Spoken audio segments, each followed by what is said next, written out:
Tapos minsan dumadating sa time na umiiyak ako sa gabi. Pero no choice ako kailangan ko gawin to Una, nagtrabaho ako sa Fresca Tuna, sa mga sardinas. Anong ginagawa mo ron? Naglalagay ako ng label, nagbabagsak ako ng mga sardinas, hihimay ako ng tuna. Tapos, Sayazaki, nagtitape ako ng mga wire. Tapos, may na-realize ako, tapos tumingin ako sa paligid ko. Sabi ko, wait, dapat nag-aaral ka Ba't ka nandito?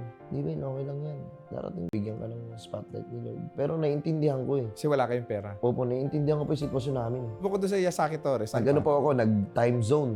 Ang ginagawa mo sa time zone? Customer service attendant ako doon, yung sa counter. Naglo-load sa mga card nila. Yan ang trabaho mo. Yan pa yung trabaho ko. Bukod doon, ano pa? Nagtrabaho po ako sa Bicol, motor shop. Alam niyo po, sobrang nalulungkot ako nun. Bukod sa mapapalayo ko sa magulang ko, kay Joy, sa mga tropa ko. Ako lang mag-isa doon, nagtrabaho ako doon ng ilang buwan. Anong kinakausap ko, mga gulong. Tapos minsan dumadating sa time na umiiyak ako sa gabi. Pero no choice ako kailangan ko gawin to Parang sumusubok ako ng sumusubok, boss, hanggang sa tumama. Suntok ako ng suntok ko, tamaan dito yun. Kasi wala namang mawawala Correct. At least nag-try ka. Kaya umpisa pa lang po, boss, binibigay ko agad yung best ko. Para sa huli, wala akong pagsisiyan. May mararating ka sa buhay as long as sa lahat ng gagawin mo yung pinaka-best mo.